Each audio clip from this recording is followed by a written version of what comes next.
Il y a des choses que Dieu fait qui s'imposent à nous. Je vous avoue que je ne pensais pas être ici aujourd'hui. Mais le Seigneur m'a contraint presque d'être ici. Et pendant que j'étais assis, je pensais à Frère Eric. Peut-être que vous ne le savez pas. Même Frère Eric ne devait pas être ici aujourd'hui. Ça, vous ne le savez peut-être pas. C'est depuis mardi, mercredi qu'il devait partir. Mais une place a été cherchée dans l'avion. Et elle n'a pas été trouvée. Il y avait une place pour aujourd'hui. Le temps de chercher une autre place. Même celle d'aujourd'hui a été prise. Et le Seigneur le voyait ici. Je vous prie de capitaliser tout ce qui a été dit pendant cette semaine. Peut-être que c'était mieux que je sois là pour vous les rappeler. Il n'y a pas du hasard. Et il y a un chemin par lequel Dieu nous conduit. Nous sommes bien obligés d'y marcher.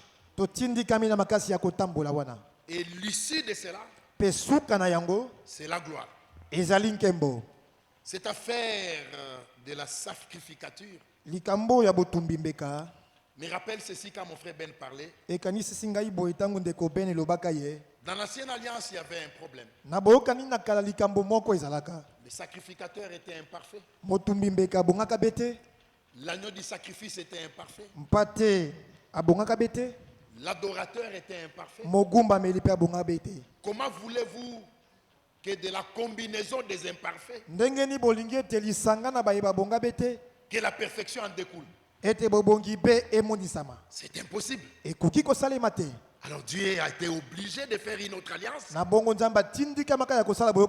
dans laquelle l'agneau est parfait. Le souverain sacrificateur est parfait. Alors l'adorateur peut être parfait. Et pour ça, il fallait renverser les choses. Aller chercher un autre souverain sacrificateur qui vient perturber tout l'ordre. Vous savez, le livre des Hébreux est collé. Les chapitres sont merveilleusement collés. Dans les quelques minutes ici, restons dans Hébreux où nous étions, frères. Chapitre 1er. Il finit au verset 14. Et au verset 1er du chapitre 2, il dit c'est pourquoi. Il colle le chapitre 1er au chapitre 2. Au chapitre 3, verset 1er, il dit c'est pourquoi. Il colle ce qui est au chapitre 2 avec ce qui est au chapitre 3. Au chapitre 4, il dit craignons donc. C'est donc la colle le chapitre 3 au chapitre 4. Au chapitre 5, il dit au verset 1er, en effet, ça colle les 4 au 5. Au chapitre 6, il dit c'est pourquoi. Ça colle les 5 au 6. Et à la fin du chapitre 6, verset 20, là où Jésus est entré pour nous comme précurseur et a été fait souverain sacrificateur pour toujours selon l'ordre de Melchisedec. Chapitre 7, collé au chapitre 6, en effet, c'est Melchisedec. Alléluia. Alléluia. Bien mes frères, c'est Melchisedec qui est venu chez Abraham sans avoir les mains vides.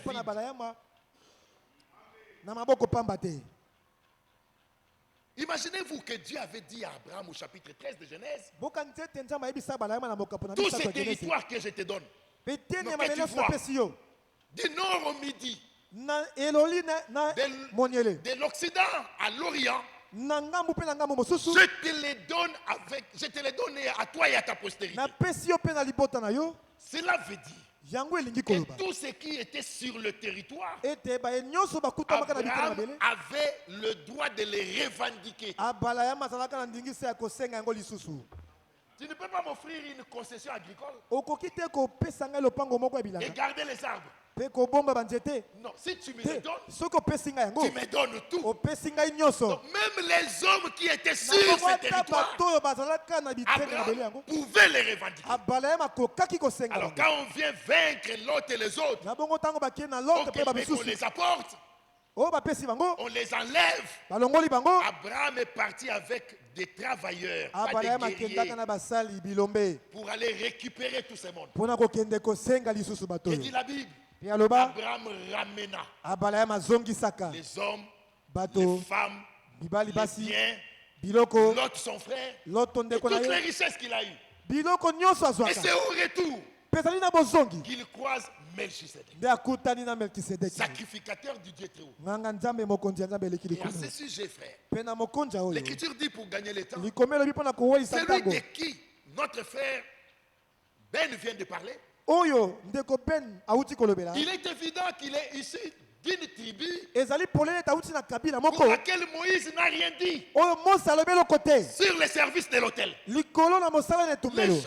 Les choses étaient organisées de manière à ce que la sacrificature était échue à Lévi et la royauté était échue à Juda.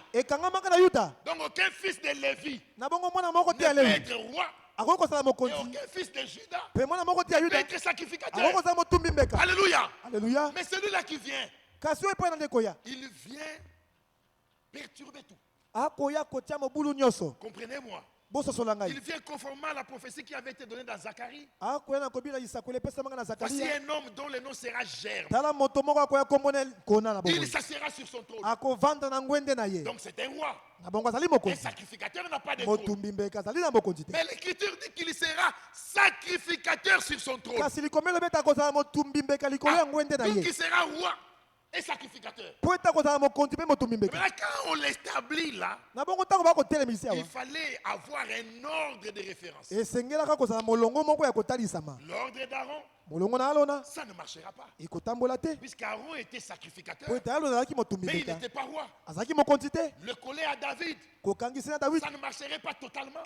Parce que David était roi et il n'était pas sacrificateur. Alors il fallait chercher dans l'Ancien Testament quelqu'un qui était à la fois roi et sacrificateur. Et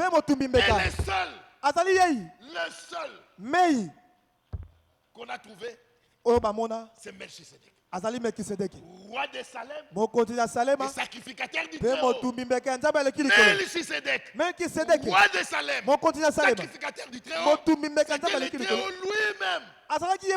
Dans un corps théophanique, Jésus-Christ, fils du Très-Haut, c'était le Très-Haut lui-même dans une chair humaine. Vous voyez ça? Mais ça ne s'arrête pas là. On a trouvé l'ordre. Maintenant, il faut un sacerdoce. Quel sacerdoce? Lévitique, ça ne marchera pas. Le côté royal n'est pas là. Alors Pierre vient, il vous dit à vous, vous êtes une nation sainte, un peuple acquis, un sacerdoce royal. Mais ça ne s'arrête pas là. Il faut qu'il y ait déjà sur qui il domine. Alors il a fait de nous de rois et des sacrificateurs pour Dieu son Père. Il est roi des rois au-dessus de nous. Bien mes frères. Et ça, c'est Golgotha. Il était de notre intérêt qu'un seul meurt. Voilà pourquoi la victoire de la croix alla jusqu'à sa résurrection d'après les morts. Paul dit, c'est une démonstration de la puissance de Dieu. Dans Éphésiens que nous venons de lire là, chapitre 1er, moi aussi comme Ben, j'aime beaucoup ce passage. Qu'il illumine les yeux de votre cœur. Donc nos cœurs ont des yeux. Qu'il illumine les yeux de votre cœur. Pour que vous sachiez Quelle est l'espérance qui s'attache à son appel? Quelle est la richesse de la gloire de son héritage qu'il réserve aux saints? Frère, je le disais ce matin à l'église. Imaginez-vous qu'un homme riche meurt sans enfant. Quel gâchis. Il lui fallait des enfants à qui il devait léguer ça. Et pour ça, Dieu a choisi les choses viles du monde, celles qui ne sont pas. Dieu est venu porter son choix sur vous et sur moi. Terminons, frère. Quelle est la richesse de la gloire de son héritage qu'il réserve aux saints et qu'il est envers nous qui croyons?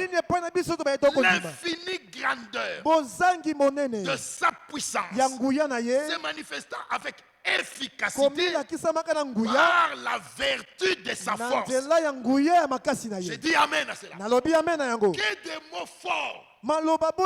Infinie grandeur de sa puissance se manifestant avec efficacité par la vertu de sa force. Et il l'a déployé en ressuscitant Christ entre les morts. Et la résurrection de Christ entre les morts est venue même chambarder la conjugaison. Afin que vous compreniez, frère. Apocalypse chapitre 1er. Apocalypse chapitre 1er. Regardez. Laissez-moi retrouver ça. Verset 18. Je suis le premier et le dernier. Et le vivant. J'étais mort. Ça ne se dit pas en français. J'étais mort. Ça ne se dit pas. Il n'y a aucune forme grammaticale en français qui peut amener un homme à dire j'étais mort. Puisque les hommes considèrent que la mort est un état permanent. Quand tu es mort, tu es mort. Mais lui vient, il conjugue ça au passé. J'étais.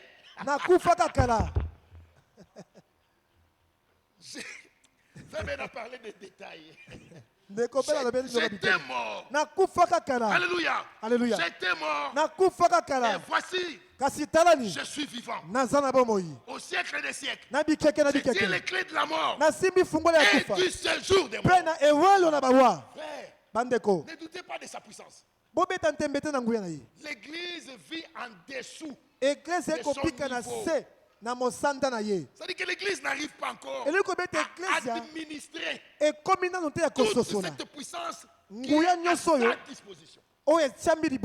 Imaginez-vous qu'on nous dit que Jésus n'a jamais prêché la guérison, mais il a guéri les malades. C'est-à-dire que si notre foi est active, cette puissance elle est là. Elle doit être activée. Oh, j'ai fini dans ceci. Vous achetez une carte SIM. Si elle ne marche pas, ce n'est pas qu'elle est fausse. Il faut l'activer. Si vous l'activez, le numéro passe. Cette puissance est là. Mais notre foi doit l'activer. Comprenons à qui nous avons affaire. Dernier passage dans Jean 11. Regardez à qui nous avons affaire. Ça nous ôtera tout doute. Jean chapitre 11. Verset 43, 42 déjà. Pour moi, je savais que tu m'exauces toujours. Mais j'ai parlé à cause de la foule qui m'entoure, afin qu'ils croient que c'est toi qui m'as envoyé. Ayant dit cela, il cria d'une voix forte, Lazare, sort. Semel. S'il avait dit mort sort, c'est tout le cimetière qui allait sortir. Mais ce n'était pas pour tout le cimetière. C'était pour Lazare. Lazare sort. Réalisez bien cette écriture aujourd'hui. Qu'est-ce dit la Bible? Les morts sortis, les pieds et les mains liés des bandes. Et le visage enveloppé d'un linge. Logiquement, les pieds et les mains étant liés, le monde ne pouvait pas sortir. Mais la parole qui a été prononcée avait en elle la puissance qui a pris Lazare de la tombe pour le faire sortir. C'est à l'extérieur que Jésus dit déliez-les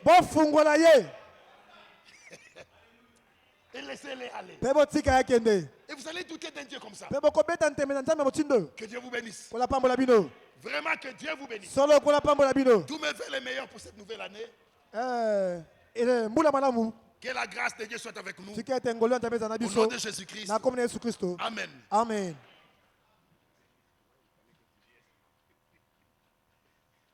Il fallait qu'il vint. Et il est venu. Dieu l'a utilisé puissamment. Que le nom du Seigneur soit glorifié. Nous allons continuer pour gagner le temps. Mais faisons juste un petit couplet. À la page 25, je ne sais pourquoi dans sa grâce, Jésus m'a tant aimé. On chante juste le premier et le deuxième. Le premier couplet, et puis, frère Laurent viendra pour remercier le Seigneur. Page 25, le numéro 28.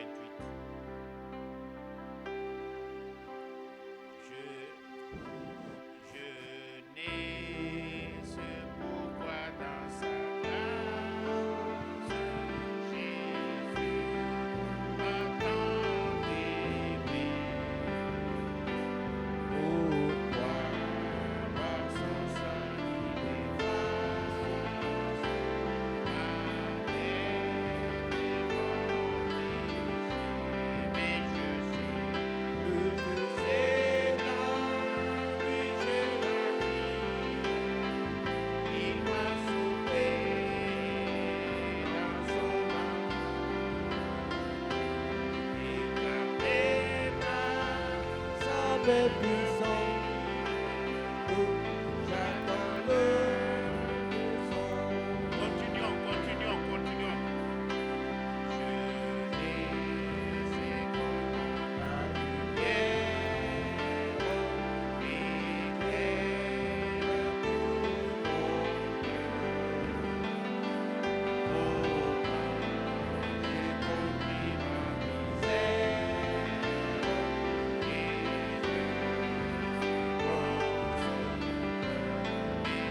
Nous te sommes infiniment reconnaissants d'avoir donné cette occasion de nous réunir ensemble ici pour partager le repas selon les Écritures, Seigneur. Nous avons entendu des paroles qui nous ont fortifiés parce que toi, tu nous as tout donné. Tu as tout fait. Mais Seigneur, il faut que nous puissions recevoir cela par la foi. Il faut que nous puissions activer tout ce que toi tu nous as donné, Seigneur. Oh Seigneur, nous te remercions pour cela. Mais nous sommes ici, Seigneur, ce soir pour célébrer le repas du Seigneur. Sois avec nous du début jusqu'à la fin. Bénis tous ceux qui sont présents et ceux qui sont encore en chemin, peut-être empêchés par les embouteillages. Nous les remettons tous entre tes mains, Seigneur. Bénis tous les serviteurs qui sont au milieu de nous, Seigneur. Et bénis tous les enfants de Dieu. Que tout ce que nous allons faire ici soit pour la gloire de ton nom. Nous l'avons demandé sur notre Seigneur Jésus-Christ. Amen. Amen. Que Dieu bénisse notre frère Laurent pour la prière. Qu'il bénisse aussi chacun d'entre vous. On sent, quand vous sentez de tout votre cœur, on le ressent. Que Dieu vous bénisse pour cela. Oui. Frère Eric, s'il te plaît, tu peux venir. Mais je sais qu'en lui j'ai